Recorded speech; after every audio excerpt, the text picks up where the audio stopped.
तो चलिए अब आपको सीधा सुनाते हैं सीएम भजनलाल शर्मा का संबोधन। गंगापुर सिटी के मुड़िया गांव वो पहुंचे हैं। गृह राज्य मंत्री सम्मानीय जवाहर सिंह जी मैडम साहब, देवनारायण बोर्ड के अध्यक्ष भाई ओम प्रकाश जी भड़ाना साहब, करौली के विधायक भाई दर्शन सिंह जी गुर्जर साहब, हमारी पार्टी के प्रदेश के मंत्री भाई भूपेंद्र सैनी जी, स्वर्गीय कर्नल करोड़ी सिंह बैसला के सुपुत्र सम्मानीय दौलत सिंह जी बैसला साहब, उनकी सुपुत्री सुनीता बैसला जी और हमारे देवली उनियारा से प्रत्याशी रहे कर्नल करोड़ी सिंह बैसला जी के सुपुत्र भाई विजय बैसला जी, हमारे पूर्व मंत्री भाई हेम सिंह जी भड़ाना, हमारी पूर्व सांसद रंजीता जी कोहली, पूर्व विधायक मान सिंह जी गुड्डर साहब, प्रदेश के उपाध्यक्ष पूर्व विधायक भाई हेमराज मीना जी,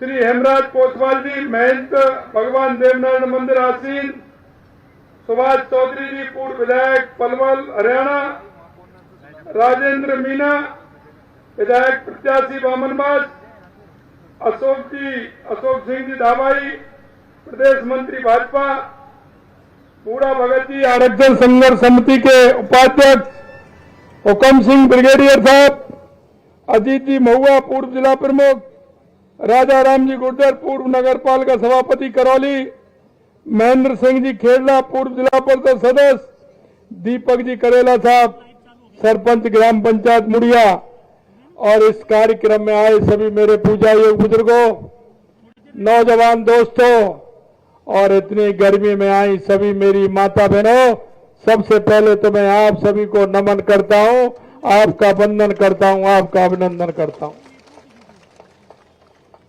क्योंकि आप ऐसे कार्यक्रम में आए हैं। कर्नल साहब ने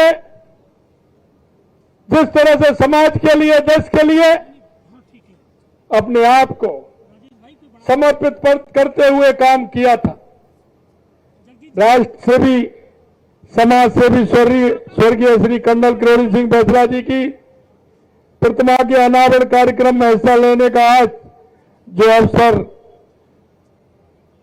प्रदान किया है, इसके लिए मैं आप सभी का बहुत बहुत बहुत बहुत आभारी हूं। सबसे पहले मैं स्वर्गीय कर्नल साहब को श्रद्धांजलि अर्पित करता हूं और आप सभी से कहना चाहता हूं, जिस जीवटता के साथ कर्नल साहब ने देश और समाज की सेवा की, हमें उससे प्रेरणा लेनी चाहिए, उससे प्रेरणा लेनी चाहिए। कर्नल साहब का उद्देश्य इस देश के लिए था, समाज के लिए था और मेरे पिछड़े हुए उस गांव के लिए था जहां गांव में शिक्षा और चिकित्सा की आज भी आवश्यकता है। मैं आपसे कहना चाहता हूं मेरे भाई और बहनों, जिस तरह से कर्नल साहब ने एक गांव से निकल करके दुनिया को देखा, उन्होंने आगे चल के जिस तरह से अपने आप को और अपने आप के विचार को बढ़ाने का काम किया, मैं मुड़िया की इस माटी को भी नमन करता हूं जिसने कर्नल साहब जैसे राष्ट्रभक्त और समाज सेवक को जन्म दिया। देश में समय समय पर ऐसी विभूतियां जन्म लेती हैं जिन्होंने अपना जीवन देश और समाज के लिए समर्पित कर दिया। ऐसी विभूति हर तरह की चुनौतियों को पार कर, खुद को खपाकर समाज को मजबूत करने का काम करती हैं। कर्नल साहब उसी विभूति में से एक थे। उनका जन्म एक साधारण परिवार में हुआ, लेकिन उन्होंने अपनी लगन और अपनी मेहनत से एक ऊंचा मुकाम हासिल किया। और आपको पता है कर्नल साहब का जीवन सेवा को समर्पित रहा, पहले देश सेवा और फिर समाज सेवा का काम किया और गांव के हर व्यक्ति को एक दिशा देने का काम कर्नल करोड़ी सिंह बैसला जी ने किया। कर्नल साहब में राष्ट्रभक्ति का भाव कितना कूट कूट कर भरा हुआ, इस बात का अंदाजा इस बात से लगाया जा सकता है कि शिक्षक के रूप में नौकरी मिलने के बाद भी वो उसे छोड़कर सेना में भर्ती होने का काम किया। मेरा मिलना होता था, कभी कभी मिलते थे तो उनसे बात होती थी। अगर आधा घंटा उनके पास बैठने को मिलता था तो उससे कुछ ना कुछ लेकर के जाते थे, उनसे कुछ ना कुछ सीखने को मिलता था। एक बार साधारण रूप से बैठे हुए थे, उन्होंने एक बात मेरे से कही थी, बस वो हमने आपने सभी ने किताबों में पढ़ा है, लेकिन उनका वो ध्येय वाक्य था। उन्होंने कहा घर परिवार के फायदा के लिए अगर गांव का फायदा हो तो अपने घर परिवार का फायदा छोड़ देना चाहिए, अगर क्षेत्र का फायदा हो तो गांव का फायदा छोड़ देना चाहिए, अगर तहसील का फायदा हो तो क्षेत्र का फायदा छोड़ देना चाहिए, और जिले का फायदा हो तो तहसील का फायदा छोड़ देना चाहिए, अगर प्रदेश का फायदा हो तो जिले का फायदा भी छोड़ देना चाहिए, और राष्ट्र का फायदा हो तो प्रदेश का भी छोड़ देना चाहिए। ये उनके विचार में था। उनके अंदर राष्ट्रीयता की भावना कूट कूट करके भरी हुई थी। मैं इसलिए कहना चाहता हूं, कर्नल साहब को छोटे स्वरूप में हम नहीं बांध सकते, क्योंकि उनका वो विकास स्वरूप, विराट स्वरूप जिन्होंने देखा, क्योंकि उनकी जो सोच से बड़ा होता है व्यक्ति, उसकी सोच किस तरह की है, उनकी राष्ट्रवादी सोच थी, और वो भारत मां को हमेशा अपनी सोच से आगे लेकर के चलते थे। भाइयों बहनों, मैं कहना चाहता हूं, कर्नल साहब ने अपने परिश्रम से सेना में सिपाही से लेफ्टिनेंट कर्नल तक का सफर तय किया। कहा जाता है कि कर्नल साहब के सीनियर उन्हें जिब्राल्टर की चट्टान कहते थे, और उनके जो साथी कमांडो थे वो इंडियन रेनबो कहा करते थे। यह कर्नल बैसला की पहचान थी। कर्नल साहब 3 दशक तक भारतीय सेना में रहकर भारत माता की सेवा की। उन्होंने 1962 में चीन, 65 तथा 71 में पाकिस्तान के खिलाफ लड़ाई में भी वो आगे रहे। सेना की सेवानिवृत्ति के बाद समाज में असमानता, अशिक्षा और पिछड़ेपन की खिलाफ लड़ाई लड़ते रहे। उन्होंने समाज की दिक्कतें और चुनौतियों को निकट से देखा है, क्योंकि गांव से निकले हुए व्यक्ति उन सारी बातों को जानता है, सभी को समझता है। उनको एक एक बात उनके मन में थी, उन्हें दूर करने के लिए आजीवन प्रयास करते रहे। कर्नल साहब का सपना था कि हर व्यक्ति को अच्छी सेहत और शिक्षा मिले। उन्होंने शिक्षा, विशेष रूप से बाल का शिक्षा को महत्व बताया। बाल विवाह, शादियां, फिजूल खर्च, दहेज प्रथा, ऐसी कुरीतियों को खत्म करने के लिए जागरूकता पैदा करने का काम कर्नल साहब ने किया। समाज की बेटियों को अच्छा पढ़ाने के पक्ष पर अक्सर वे समाज के मंचों पर भी कहते थे, गांव की चौपाल पर भी कहते थे, क्योंकि एक बेटी पढ़ती है तो 3 परिवार पढ़ते हैं, ये उनकी अवधारणा भी थी।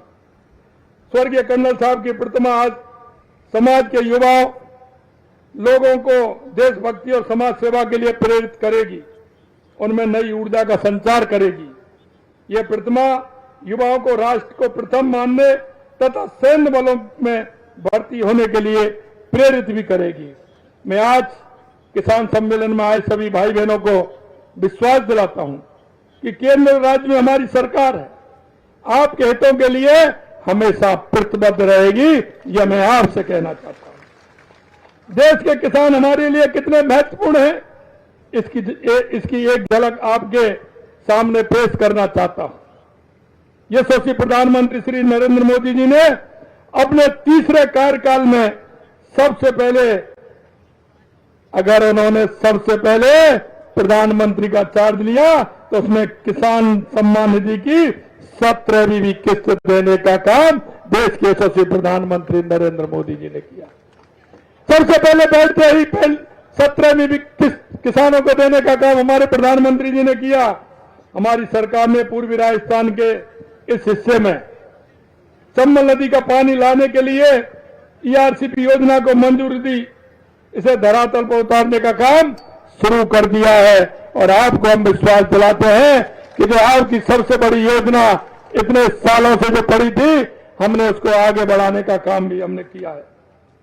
राजस्थान कृषक समर्थन योजना के अंतर्गत ये एमएसपी 2275 रुपए पर 125 रुपए बोनस देकर के 2400 रुपए करने का काम हमारी सरकार ने किया है। पीएम किसान सम्मान निधि जो हमें 6000 रुपए मिलती थी, आपको ध्यान होगा हमारे पहले बजट में हमने 2000 रुपए बढ़ाते हुए उसे 8000 रुपए करने का काम भी हमारी सरकार ने किया है। फसली ऋण वितरण योजना 10,000 करोड़ रुपए का ब्याज मुक्त फसली ऋण उपलब्ध कराया जाएगा, ये हमने किया है। 41,137 नवीन कृषकों को ऋण उपलब्ध कराने का काम हमारी सरकार कराएगी, ये भी हमने किया है। 40,000 से अधिक कृषि कनेक्शन जारी किए गए हैं, ये भी हमारी सरकार ने इन 3 महीनों के अंदर किसानों के लिए किया है। मित्रों, मैं आपसे कहना चाहता हूं, किसानों के बिजली के बिलों में 8,000 करोड़ रुपए का अनुदान दिया गया है।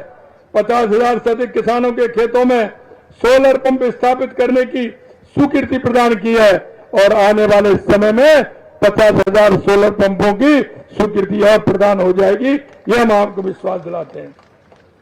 बीज एवं फर्टिलाइजर मशीनरी आदि को सस्ते दाम में उपलब्ध कराने के लिए ग्राम पंचायत में 14,000 पीएम किसान समृद्धि केंद्र स्थापित किए गए हैं। गौपालक क्रेडिट कार्ड योजना में 5 लाख गौपालकों को 1 लाख रुपए तक का ब्याज मुक्त ऋण उपलब्ध कराने का काम हमारी सरकार ने किया है। पहले किसान क्रेडिट कार्ड मिलता था, लेकिन अब गौपालक क्रेडिट कार्ड भी आपको मिलेगा, वो 1 लाख रुपए का मिलेगा और बिना ब्याज के ऋण आपको मिलेगा। पशुओं को चिकित्सीय सेवा उपलब्ध कराने के लिए 248 मोबाइल वेटरनिटी इकाइयों की शुरुआत की गई है। हमारी सरकार कर्नल साहब के सुरक्षित राज्य समृद्धि किसान और खुशहाल समाज की संकल्पना को साकार करने में जुटी है। मैं एक बार पुनः स्वर्गीय कर्नल किरोड़ी सिंह बैसला जी को श्रद्धांजलि अर्पित करता हूं और उन्होंने जो कहा था, उनका जो सपना था, और वो सपना उनका था कि हर शिक्षा और चिकित्सा का उनका जो सपना था, मुझे पता है क्योंकि इस मूडिया से और पास से काफी गांव जुड़े हुए हैं। यहां पीएचसी है और आवश्यकता सीएचसी की है। मैं आपको कहना चाहता हूं, आज इस मौके पर पीएचसी से सीएचसी करने की घोषणा करता हूं। एक मैं आपसे कहना चाहता हूं, मेरे को कई बातें आपने बताई है, सुनीता जी ने कहा है, लेकिन कुछ बात तो उसमें होने वाली है जो बीच में आ गई है, उनकी मैं आज नहीं कह सकता। लेकिन शिक्षा और चिकित्सा का जो उन्होंने कहा, शिक्षा का भी कोई ना कोई ऐसा इंस्टीट्यूट हम करेंगे जो कर्नल साहब के लिए समर्पित होगा, उनके भावनाओं पर समर्पित होगा। मित्रों, मैं आपको यही कहना चाहता हूं, जिस तरह से कर्नल साहब के जो विचार थे, उन विचारों को हमें आगे बढ़ाना होगा। हमें उन समाज के उन लोगों को जो अंतिम पंक्ति में हमारा भाई, हमारा ऐसा व्यक्ति बैठा है जिसको आवश्यकता है, ये सरकार की भी जिम्मेदारी है। साथ साथ में हम नागरिक होने के नाते हम नागरिकों का कर्तव्य भी बनता है कि हमारे मोहल्ले में, हमारे गांव में, हमारे पड़ोस में ऐसा कौन सा व्यक्ति है जिसको आवश्यकता है, तो हमारी भी जिम्मेदारी है कि उसको केंद्र सरकार की और राज्य सरकार की योजनाओं से लाभ दिलाने का काम हम करें। ये हमारी भी जिम्मेदारी है। कई बार हम देखते हैं हमारी सरकार की योजनाएं, हम नाम मांगते हैं, हम देखते हैं हमारी विश्वकर्मा योजना है, स्वनिधि, प्रधानमंत्री स्वनिधि योजना है, इस तरह की हमारी बहनों के लिए कई प्रकार की हमारी योजना है, लेकिन उन योजनाओं का ठीक प्रकार से हम लाभ नहीं ले पाते। मैं आपसे इतना ही कहना चाहता हूं कि आप सभी आगे आए और अपने नागरिक होने के दायित्व को भी पूरा करें। समाज के अंदर कोई हमारा अंतिम पंक्ति में जिसको लाभ मिल सकता है वो व्यक्ति बैठा है, तो उसको आगे ला करके लाभ दिलाए। इतना ही मैं आप सभी से कहना चाहता हूं। हमारी सरकार ने जो आपके बीच में वादे किए थे, हम आपसे विश्वास दिलाना चाहते हैं, हम एक एक वायदे को पूरा करेंगे, एक एक वायदे को पूरा करेंगे।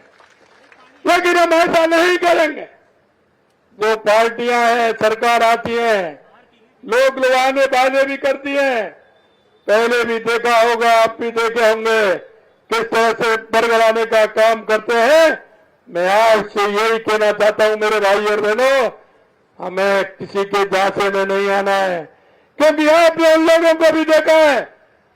क्योंकि आजादी के 75 साल के बाद भी हम अगर गांव में देख रहे हैं तो शिक्षा, चिकित्सा, सड़क, बिजली की बात करते हैं।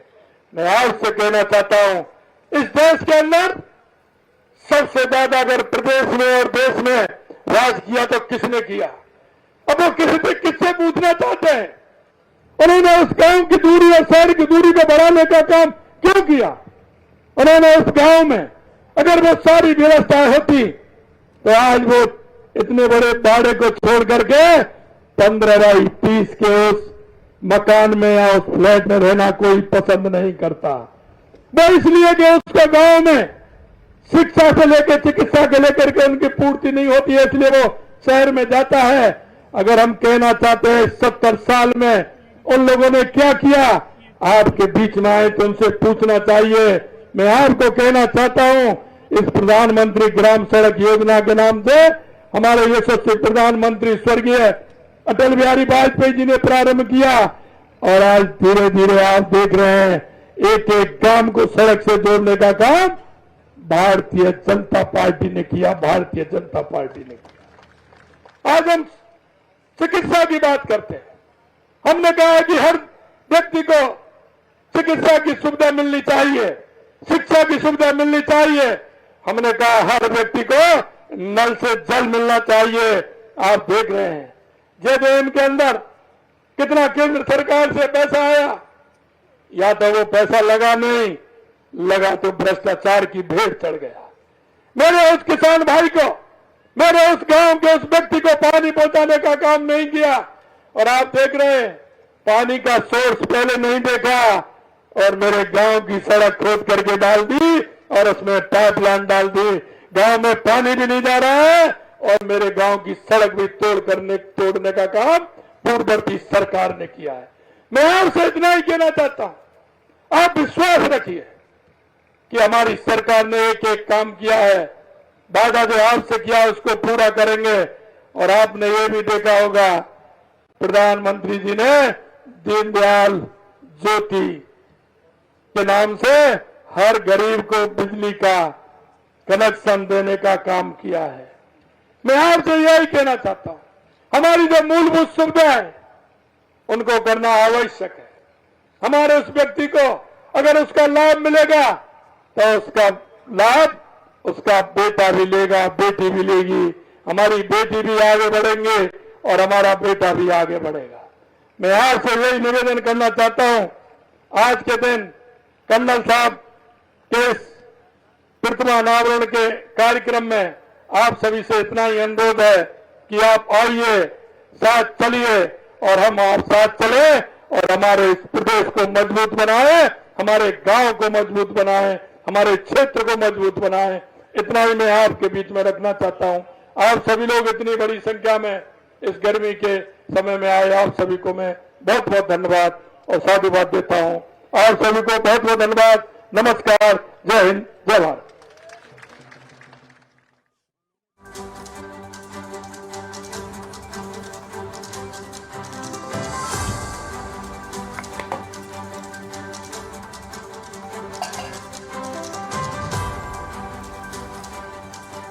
तो आप सुन रहे थे सीएम भजनलाल शर्मा को किसान सम्मेलन को संबोधित करने के लिए मुंडिया गांव वो पहुंचे थे। उनके साथ मंत्री जवाहर सिंह भेडम, विजय बैसला, तमाम कार्यकर्ता नेता इस दौरान मौजूद रहे थे।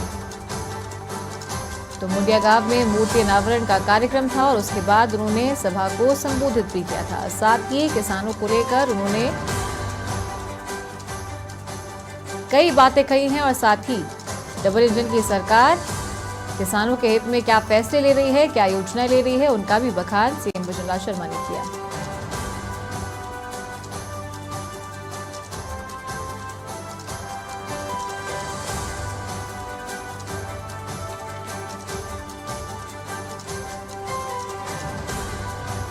तो किसान सम्मेलन में सीएम भजनलाल शर्मा का जोरदार स्वागत किया गया। आज करौली और भरतपुर के दौरे पर है सीएम भजनलाल शर्मा।